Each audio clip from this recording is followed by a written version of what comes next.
There are multiple techniques for stabilizing the AV fistula blood vessel during cannulation, and in this video I'll demonstrate 3 different methods.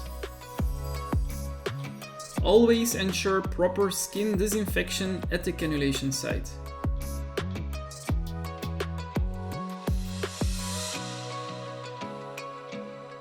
In the first technique, gently stretch the blood vessel and the skin between your index finger and thumb. This helps secure the blood vessel in place, preventing it from rolling away when you insert the needle.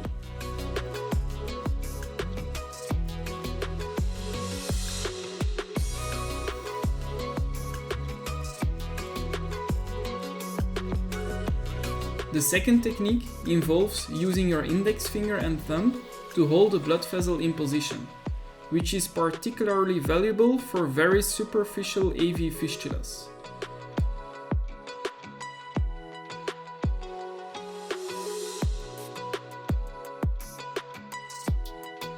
Finally, another approach is to stretch the skin downwards, just below the cannulation site. This action effectively prevents the blood vessel from rolling away in many instances. Feel free to experiment and determine which techniques works best for different situations.